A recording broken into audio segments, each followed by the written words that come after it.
નમસ્કાર, હું લલિતા સોસા. આપ જોઈ રહ્યા છો એલકે સ્ટાર ન્યૂઝ ચેનલના સમાચારો વિસ્તારથી જોઈએ. હાલ દેશભરમાં રામ મંદિરની પ્રાણ પ્રતિષ્ઠાને લઈ અનોખો જુવાળ જોવા મળી રહ્યો છે. ત્યારે સુરતમાં પણ અયોધ્યાની આબેહૂબ પ્રતિકૃતિ સમાન લાકડામાંથી મંદિર બની રહ્યા છે. હાલ રામ મંદિરની ઘરે ઘરે પણ સ્થાપના થાય તે હેતુથી સુરતમાં લાકડાની પ્લાયમાંથી અનોખા મંદિર બનાવવામાં આવી રહ્યા છે.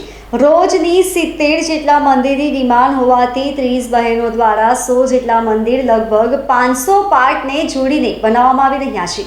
વલથાણ પુણાગામ કેનાલ રોડ પર કોર્પોરેટ ગિફ્ટ બનાવનાર રાજેશભાઈ શેખરાએ કહ્યું કે અમે છેલ્લા 13 વર્ષથી આ વ્યવસાય સાથે સંકળાયેલા છીએ, પરંતુ જ્યારથી અયોધ્યા મંદિરની ફાઇનલ ડિઝાઇન તૈયાર થઈ અને 3D ઇમેજમાં સામે આવી ત્યારથી અમે આ પ્રકારનું મંદિર બનાવવા ઈચ્છતા હતા, જેને અમે લેઝર કટિંગ સહિતના 500 ટુકડા બનાવીને મંદિરનું નિર્માણ લાકડામાંથી સુરતમાં જ તૈયાર કર્યું હતું. રામ મંદિરની જેમ ગર્ભગૃહ, સભા મંડપ, ગુંબજ, ત્રણેય દિશાના દ્વાર સહિતની આબેહૂબ પ્રતિકૃતિ બનાવવામાં આવી છે. મંદિરની ડિઝાઇન બનાવનાર સંદીપભાઈ ગોંડલિયાએ કહ્યું કે અમે મંદિરને આબેહૂબ બનાવવાનો પ્રયત્ન કર્યો છે. વુડન કલરમાં જ મંદિરને બનાવ્યું છે. હનુમાનજીની મૂર્તિની સાથે અયોધ્યાનું મંદિર જ લાગે તે પ્રકારે 5 સાઇઝમાં મંદિર બનાવ્યું છે, જેમાં સૌથી નાની સાઇઝ 4x6 ઇંચથી લઈને 4x6 ફૂટ સુધીના મંદિર બનાવી રહ્યા છે, જેનું વજન 500 ગ્રામથી લઈને 30 કિલોગ્રામ સુધીનું હોય છે. મંદિરના સ્કેલ પ્રમાણે તથા ડિઝાઇન પ્રમાણે મંદિર બન્યું છે. કોઈ કલરનો ઉપયોગ થતો નથી, જેથી 100 વર્ષ જેટલા સમય સુધી MDF પાઇન વુડની પ્લાયની ચમક અંકબંધ રહે છે. મંદિરના અલગ અલગ પાર્ટ્સને જોડનારી 30 બહેનો પૈકી સંગીતાબહેને કહ્યું કે અમને આ મંદિર બનાવવા માટેની ટ્રેનિંગ પણ અહીં જ આપવામાં આવી હતી. અમે નાના મંદિર 3 કલાકમાં તૈયાર કરી દઈએ છીએ, જ્યારે મોટી સાઇઝના મંદિર બનાવવામાં 4 દિવસ જેટલો સમય લાગી જાય છે. ભક્તિપૂર્વક અમે ભગવાનના મંદિર બનાવીને પુણ્યનું ભાથું કમાતા હોઈએ તેવો ભાવ પણ મનમાં સતત રહે છે. મંદિરનું વેચાણ કરનાર રાજેશભાઈએ વધુમાં કહ્યું કે અત્યાર સુધીમાં 5000 જેટલા મંદિર બનીને લોકોને આપી દેવામાં આવ્યા છે. લોકો ગિફ્ટ આપવા માટે પણ આ મંદિર લઈ જાય છે. ઉત્તર પ્રદેશ સહિતના રાજ્યોમાંથી પણ ઓનલાઈન ઓર્ડર મળી રહ્યા છે. સાથે જ 1 લાખ જેટલા મંદિર બનાવવાનો અમારો ધ્યેય છે. આ મંદિરના વેચાણમાંથી થનારી આવક અમે જરૂરિયાતમંદોને ભોજન કરાવવામાં વાપરીએ છીએ. મંદિરને પોતાના સ્વજનોને ભેટ આપવા માટે લઈ જનાર સંદીપભાઈએ કહ્યું કે ઘણા લોકો શારીરિક અક્ષમતાના કારણે અયોધ્યા દર્શન કરવા માટે જઈ શકે તેમ નથી, ત્યારે તેમને ભગવાન શ્રી રામના ભવ્ય મંદિરના ઘર બેઠા જ દર્શન થાય તે હેતુથી હું મારા સંબંધીઓ અને મિત્રોને આ મંદિરની પ્રતિકૃતિ આપવાનો છું. મારું નામ રાજેશ છે અને કંપનીનું નામ લેઝર આર્ટ છે. છેલ્લા 2010થી આ ફિલ્ડમાં હું કાર્યરત છું અને છેલ્લા 1 વર્ષથી અમે લોકો રામ મંદિર બનાવી રહ્યા છે. જ્યારે ભારતની અંદર જ્યારે રામ જન્મભૂમિ ઉપર મંદિર બનાવવાનું નક્કી કર્યું ત્યારે એક એનું 3D આર્ટિકલ ડિઝાઇન એ ન્યૂઝની અંદર મેં જોયું અને ત્યારથી એવું નક્કી કર્યું કે આપણે આ પ્રતિકૃતિ આબેહૂબ તૈયાર કરવી છે. અને ત્યારથી લઈને ડિઝાઇન થોડો ટાઈમ કરી અને ત્યાર પછી એક મંદિરની પ્રતિકૃતિ બનાવી અને થોડો ઘણો ચેન્જીસ હતો તો એ ચેન્જીસ કરીને ફાઇનલી અમે એક રામ મંદિર મોડલ તૈયાર કરી દીધું. ત્યાર પછી અલગ અલગ સાઇઝમાં અલગ અલગ સ્કેલમાં અમે લોકોએ અત્યારે 5 સાઇઝ બનાવી છે, જે 4 ઇંચ બાય 6 ઇંચથી લઈને 4 ફૂટ બાય 6 ફૂટ સુધી 650થી લઈને 30,000 રૂપિયા સુધીની સાઇઝમાં આ એક અમે બનાવીએ છીએ. અને આજે પર ડે અમે 100 જેટલા રામ મંદિર બનાવીએ છીએ. અમારી પાસે અત્યારે 30 બહેનોની ટીમ છે અને એ આખો દિવસ એ લોકોને ખાલી રામ મંદિર જ બનાવવાનો છે. અને અમારો સિદ્ધાંત એ જ છે કે જે અનસ્કિલ્ડ બહેનો હોય છે અમે એને પહેલાં ટ્રેનિંગ આપીએ અને પછી એ લોકો પાસે રામ મંદિર તૈયાર કરાવડાવીએ છીએ. કેટલા સમય લાગે છે બનાવવા માટે? એક મંદિર બનાવવામાં અલગ અલગ સાઇઝ ઉપર હોય છે. જે નાની સાઇઝનું મંદિર છે તો એ 3 કલાક જેવો ટાઈમ લાગે છે અને બહુ મોટી જે સાઇઝ છે એમાં 3 દિવસ જેવો ટાઈમ લાગે છે. એટલે કેટલા પાર્ટ્સ જોડીને આ મંદિર બનાવતા હોય? મંદિરની અંદર એપ્રોક્સ 500 જેવા પાર્ટ અલગ અલગ એસેમ્બલ કરીને અમે આખું મંદિર તૈયાર કરતા હોઈએ છીએ. રાજેશભાઈ, મંદિરમાં એક સંદેશ એ આપે છે કે હનુમાન દાદા જે છે રામના ભગત હતા અને એ જે આપણે અયોધ્યામાં જે બનવા જઈ રહ્યું છે સેમ આબેહૂબ આ રીતે જ બનવાનું છે. એટલે એને ધ્યાનમાં રાખીને અમે એ જ કોન્સેપ્ટ રાખ્યો છે, તૈયાર કર્યો છે. સૌથી વધારે ઓર્ડર અત્યારે કઈ જગ્યાથી આવી રહ્યા છે? અત્યારે તો અયોધ્યા બાજુથી વધારે ઓર્ડર આવે છે. ઓલ ઓવર ઇન્ડિયામાંથી આવે છે, પણ અત્યારે અયોધ્યા સાઈડથી વધારે આવે છે. Bureau report, L K star news, Surat. Pargi ગેંગનો રાજુ ઉર્ફે સુદર્શન પવાર સુરતથી ભાગીને વતન ઔરંગાબાદ ગયો, પણ પોલીસ શોધવા આવતા મુંબઈના કુર્લા ઘાટકોપરમાં ભિક્ષુક બની ગયો હતો. સુરત શહેર પીસીબી 19 વર્ષ બાદ રાજુ ઉર્ફે સુદર્શન પવારને કરજતના જંગલમાં કાચા ઝૂંપડામાં પરિચિતને ત્યાં રોકાયો હતો, ત્યાંથી ઝડપી પાડ્યો હતો. સુરત નજીકના ઉચ્છલ નેશનલ હાઈવે ખાતે 19 વર્ષ અગાઉ પોલીસ સાથેની અથડામણમાં એક જમાદારની હત્યા કરી બાદમાં સુરતના કિલ્લા સ્થિત એલસીબીના લોકઅપમાંથી ફરાર થયેલા કુખ્યાત પારગી ગેંગના સાગરીતને સુરત શહેર પીસીબીએ કરજતના જંગલમાં કાચા ઝૂંપડામાં પરિચિતને ત્યાં રોકાયો હતો, ત્યાંથી ઝડપી લીધો છે. પારગી ગેંગનો સાગરીત સુરતથી ભાગીને વતન ઔરંગાબાદ ગયો હતો, પણ પોલીસ શોધવા આવતા મુંબઈ આવી કુર્લા અને ઘાટકોપરમાં રેલવે સ્ટેશન પર ભીખ માંગી ત્યાં જ રહેતો હતો. પીસીબીના સૂત્રો પાસેથી પ્રાપ્ત થતી માહિતી મુજબ સપ્ટેમ્બર 2004માં સુરત નજીકના ઉચ્છલ નેશનલ હાઈવે ખાતે કુખ્યાત પારગી ગેંગ લૂંટના ઈરાદે નીકળી હતી, ત્યારે પોલીસ સાથે અથડામણ થતાં તેમણે એક જમાદારની પથ્થરો અને તીક્ષ્ણ હથિયારો મારી હત્યા કરી હતી. આ ગુનામાં ઝડપાયેલા રાજુ ઉર્ફે સુદર્શન પવાર, શિવાનંદ ઉર્ફે દગડુ કાળે અને વિષ્ણુ ઉર્ફે કટ્ટા પવારને પોલીસે ઝડપી પાડી તેમના રિમાન્ડ મેળવી સુરતના કિલ્લા સ્થિત એલસીબીના લોકઅપમાં રાખ્યા હતા. જો કે 19 ઓક્ટોબર 2005ની રાત્રે 1:30 વાગે લોકઅપમાં પાથરેલા કાર્પેટને ગોળ વીંટાળી લોકઅપની બહાર લટકાવેલો પોલીસનો શર્ટ ખેંચી ખિસ્સામાંથી ચાવી કાઢી તાળું ખોલી ત્રણેય ભાગ્યા હતા. જો કે તે પૈકી વિષ્ણુ ઉર્ફે કટ્ટા પવાર ઝડપાઈ ગયો હતો, જ્યારે રાજુ ઉર્ફે સુદર્શન પવાર, શિવાનંદ ઉર્ફે દગડુ કાળે ફરાર થઈ ગયા હતા. રાજુ ઉર્ફે સુદર્શન પવાર મૂળ મહારાષ્ટ્રના ઔરંગાનો વતની હોય પોલીસ તેને શોધવા જતી હતી, પણ તે મળતો ન હતો. દરમિયાન 2 મહિના પહેલા સુરત શહેર પીસીબીના હેડ કોન્સ્ટેબલ અશોકભાઈ લુણેને માહિતી મળી હતી કે રાજુ ઉર્ફે સુદર્શન પવાર પોલીસ તેને શોધી નહીં શકે, તે માટે ઓળખ છુપાવી મુંબઈના કુર્લા અને ઘાટકોપર રેલવે સ્ટેશન ખાતે ભીખ માંગે છે અને રેલવે સ્ટેશનની આસપાસ રહે છે. આથી PIRS સુવેરાએ ખરાઈ કરાવી એક ટીમને ત્યાં મોકલી હતી. જો કે તે વિસ્તારમાં મોટી સંખ્યામાં ભિખારીઓ રહેતા હોય અને 19 વર્ષ વીતી ગયા હોય, પીસીબીની ટીમે 2-3 વખત ત્યાં જઈ અન્ય ભિખારીઓ સાથે સંપર્ક કેળવી તેમને વિશ્વાસમાં લઈ રાજુ ઉર્ફે સુદર્શન પવાર અંગે વિગતો એકત્રિત કરી હતી. હાલ ફરી ગયેલી પીસીબીની ટીમને પણ 3 દિવસના રોકાણ દરમિયાન માહિતી મળી હતી કે રાજુ ઉર્ફે સુદર્શન પવાર કુર્લા સ્ટેશન પર ભીખ માંગે છે, પણ 4 દિવસથી તે કરજત ગયો છે. આથી પીસીબીની ટીમ કરજત પહોંચી હતી અને સ્થાનિક પોલીસની મદદ મેળવી રાજુ ઉર્ફે સુદર્શન ખંડુ ઉર્ફે નારાયણ પવારને કરજતના ફૂલધરણ વિસ્તારમાં દુર્ગાવના જંગલ વિસ્તારમાં એક કાચા ઝૂંપડામાં તે પરિચિતને ત્યાં રોકાયો હતો અને ત્યાંથી ઝડપી લીધો હતો. તેની પૂછપરછમાં જાણવા મળ્યું હતું કે તે છેલ્લા 17 વર્ષથી મુંબઈમાં ભીખ માંગતો હતો. તેને પરિવારમાં કોઈ નથી, જો કે એક ભિખારણ સાથે તેના સંબંધ છે અને તેના થકી 2 બાળક પણ છે. ગુનેગારો ઉપર પોલીસની ધાક રહે અને કાયદો વ્યવસ્થા જળવાઈ રહે એટલા માટે જૂના ગુનાઓમાં વોન્ટેડ તોમતદારોને જે ફરાર છે, એબ્સ્કોન્ડિંગ છે, એને પકડવા માટે એક ઓપરેશન ફરાર શરૂ કરવામાં આવ્યા હતા, જેમાં સૌથી મહત્ત્વના જેટલા ગુનેગારો હતા તમામને પકડવા માટેની તમામ બ્રાન્ચો અને પોલીસ સ્ટેશનના ડી સ્ટાફ, ઝોનના એલસીબી ટીમ તમામે ટાર્ગેટ સાથે કામ કરી રહ્યા હતા.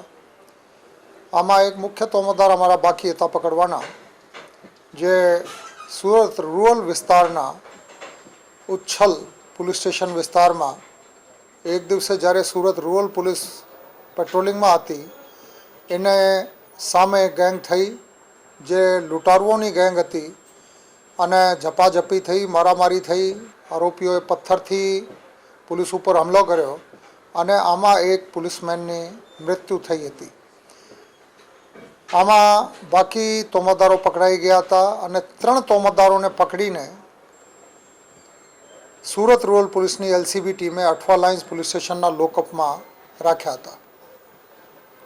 2005ની શરૂઆતના મહિનાઓની વાત છે અને ત્યારે રાત્રે આ લોકોએ કાર્પેટમાંથી ગમે તે રીતે પોલીસમેનની ખિસ્સામાંથી ચાવી કાઢી આ લોકો લોકઅપ ખોલીને ભાગવા જતા હતા. 3માંથી 1 પકડાઈ ગયા હતા અને 2 જણા ભાગવામાં સફળ બન્યા હતા. બીજા જે આરોપી હતા શિવાનંદ ઉર્ફે દગડુ,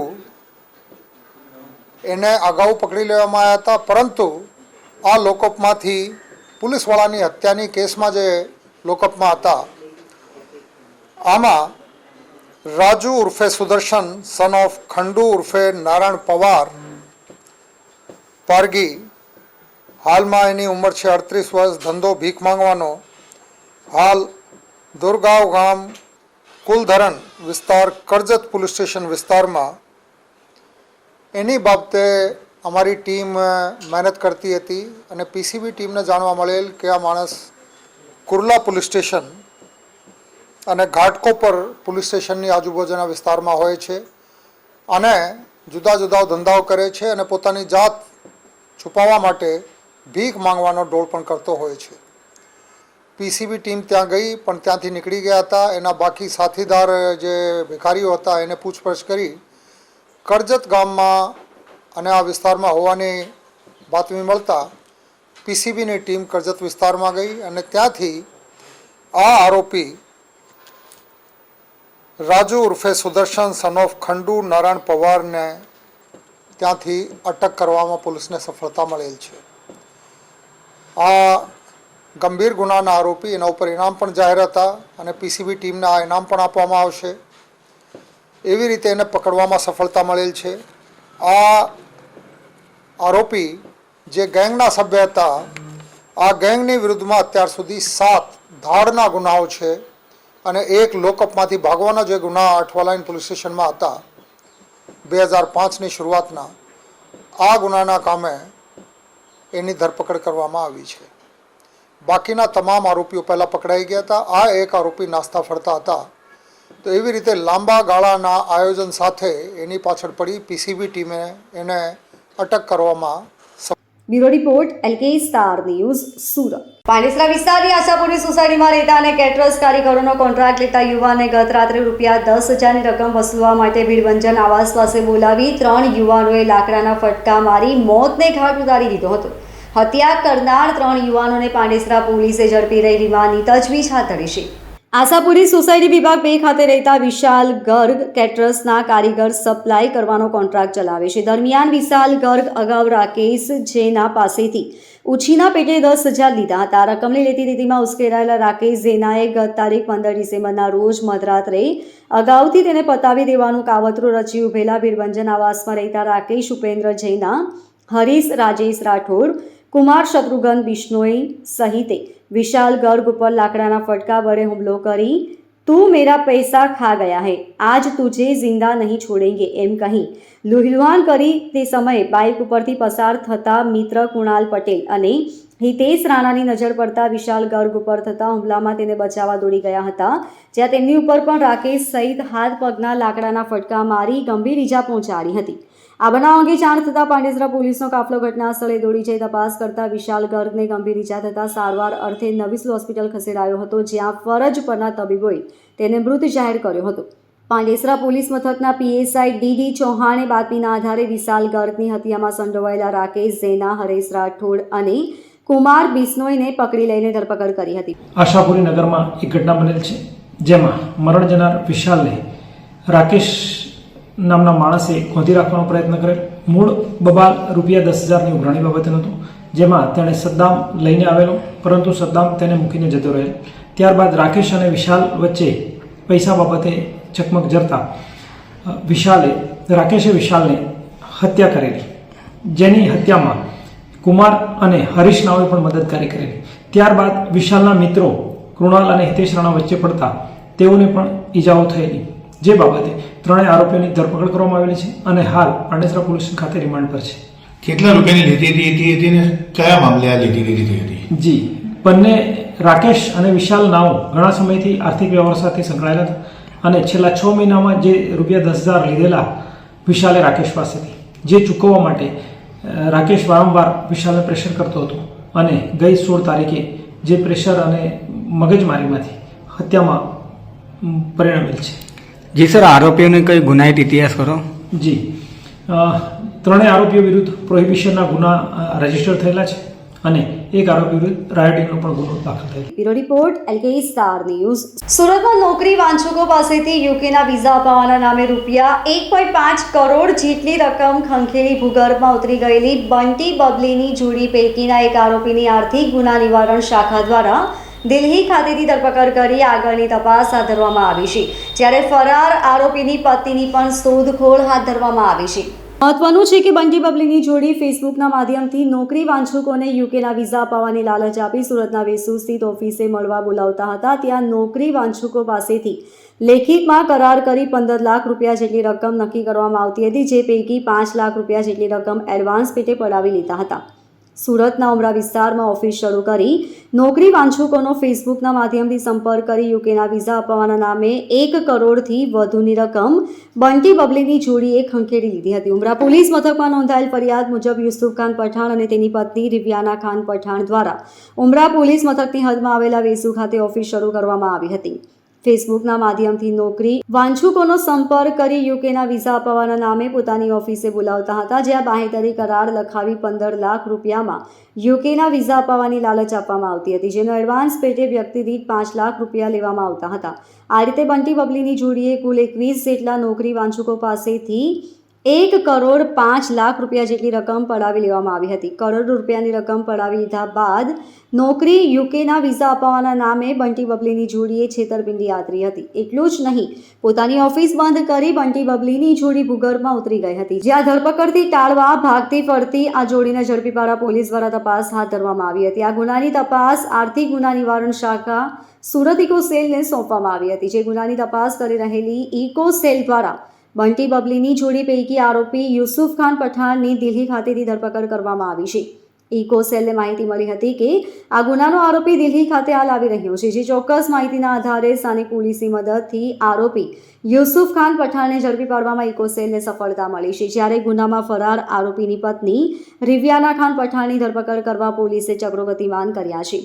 ગઈ તારીખ 18/9/2023ના રોજ ઉમરા પોસ્ટે છેતરપિંડી અંગેનો ગુનો દાખલ થયેલો, જેમાં યુકેના વિઝા આપવાના બહાને ક્લાયન્ટો પાસેથી ક્લાયન્ટ દીઠ 5 લાખ ઉઘરાઈ કુલ 21 ક્લાયન્ટોના 1 કરોડ 5 લાખ લેખે મેળવી આરોપી યુસુફ ખાન પઠાણ તથા તેના પત્ની વિવિયાના બંનેએ પોતાની ઓફિસ ખોલી અને લેખિત કરારો બાંહેધરી કરારો કરી આપી 1 કરોડ 5 લાખ મેળવી લઈ છેતરપિંડી આચરી વિદેશ ભાગી ગયેલ, જે યુસુફ ખાન દિલ્હી આવતા એલઓસી અન્વયે પકડાઈ ગયેલ અને દિલ્હી એરપોર્ટથી ઇકો સેલની ટીમે પકડી અને કોર્ટમાં રજૂ કરેલ છે અને હાલ 3 દિવસના રિમાન્ડ પર છે. તપાસ ચાલુ છે.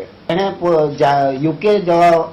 યુકે માટે જ વાંછુક હોય એવા લોકોને ફેસબુક મારફતે જાહેરાત કરેલી અને ફેસબુકમાં એનો પોતાનો કોન્ટેક્ટ નંબર મૂકેલો, જેથી સામેથી લોકો એનો કોન્ટેક્ટ કરી એને મળવા આવતા અને યુકે જવા માટે ટોટલ 15 લાખ એક જણની ફી નક્કી કરેલી અને તે પૈકી 5 લાખ એડવાન્સ પેટે લેતો. હા, હાલ હજી એમના વાઇફનું પકડવાના બાકી છે. Bureau report LKE star news Surat. સુરતના વેસુ વિસ્તારમાં આવેલા રઘુવીર સિલ્વરસ્ટોન નામની બિલ્ડિંગમાં બીજા માળેથી 8 વર્ષનું બાળક નીચે પટકાયું હતું. અવધ નામની નવનિર્મિત બિલ્ડિંગમાં કામ કરતા શ્રમિકનો દીકરો મસ્તી કરતો હતો. એ દરમિયાન બીજા માળેથી નીચે પટકાયો હતો, જેથી ગંભીર રીતે ઘાયલ થયેલા યુવકને સારવાર માટે 108 એમ્બ્યુલન્સમાં દાખલ કરવામાં આવ્યો હતો. સિવિલ હોસ્પિટલમાં સારવાર દરમિયાન બાળકનું મોત નીપજ્યું હતું, જેથી પરિવારજનોએ સિવિલ હોસ્પિટલની બેદરકારી હોવાના આક્ષેપ કર્યા હતા. વેસુ વિસ્તારમાં શ્રમિકોનો સંતાનોને નજીકમાં આવેલા જૈન દેરાસર ખાતે ખુલ્લામાં અભ્યાસ કરવામાં આવતો હતો. દરમિયાન આ અભ્યાસ બાદ બાળકો મસ્તી કરતા હતા. મસ્તી કરતા બાળકનો પ્લગ સ્લીપ થયો હતો અને બીજા માળેથી નીચે પટકાયો હતો. 108માં બાળકને સિવિલ હોસ્પિટલ ખસેડાયો હતો. શુક્રવારે સર્જાયેલી આ ઘટના બાદ સોમવારે રાત્રે બાળકનું મોત નીપજતા બાળકના પરિવારજનોએ સિવિલ હોસ્પિટલ દ્વારા બેદરકારી દાખવવામાં આવી હોવાના ગંભીર આક્ષેપો કર્યા હતા. બાળકના સ્વજને કહ્યું કે રાત્રિ દરમિયાન અમને ખાનગી હોસ્પિટલમાં મોકલવામાં આવ્યા હતા, જ્યાંથી પરત આવ્યા તો મશીન પણ બંધ હાલતમાં હતું. બાળકના શ્વાસ અટકી ગયા હતા. અમારા બાળકની યોગ્ય રીતે સારવાર થઈ ન હોવાથી તેનું મોત નીપજ્યું છે, જેથી અમારી માંગ છે કે જવાબદાર સામે કડકમાં કડક પગલાં લઈ અમને યોગ્ય રીતે न्याय આપવામાં આવે. आपका नाम? सुंदर शर्मा, कहाँ पर रहने का? बेसू। कितने साल का बच्चा है? बच्चा 8 साल का। क्या घटना हुई थी? वो पढ़ने गया था रघुवीर सिल्वर टाउन में। वो खुलेआम में पढ़ा रहा था और बच्चा 2 मंजिल से गिर गया और उसको उठा के सिविल हॉस्पिटल लेके आया। हॉस्पिटल लेके आया उसको और उसको सही से इलाज नहीं किया और रात में मशीन भी बंद हो गया और हमको खून का जांच करने निर्मल हॉस्पिटल भेजा। वहाँ से आया तो उसका डेथ हो गया। कौन सी हॉस्पिटल का? सिविल हॉस्पिटल का मशीन बंद हो गया। आपको किसने दूसरे अस्पताल ले जाने को बोला? उसका डॉक्टर साहब ने।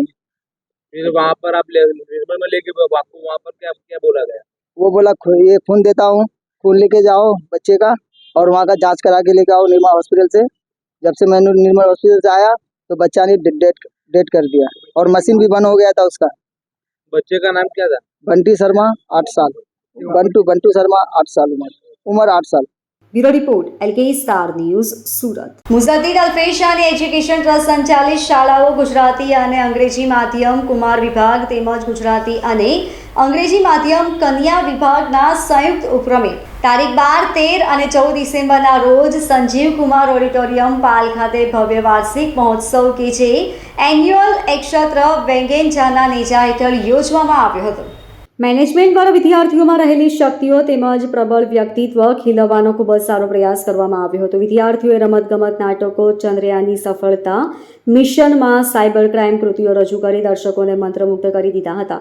કાર્યક્રમમાં સમાજના અગ્રણી વ્યક્તિઓ અતિથિ વિશેષ તરીકે ઉપસ્થિત રહી કાર્યક્રમની શોભા વધારી હતી અને શાળાના આચાર્ય, શિક્ષકો અને વિદ્યાર્થીઓ દ્વારા અથાગ પરિશ્રમ દ્વારા કાર્યક્રમને સફળ બનાવ્યું હતું અને વાલીઓએ પણ ઉપસ્થિત રહી કાર્યક્રમની શોભા વધારી હતી. Bureau report L K star news Surat.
Bureau report L K star news Surat. સુરતમાં રોગચાળો કાબૂમાં આવવાનું નામ નથી રહી રહ્યો ત્યારે પાંડેસરા વિસ્તારમાં ઝાડા ઉલટીમાં એક 1.5 માસની માસૂમ બાળકીનું મોત નીપજ્યું છે.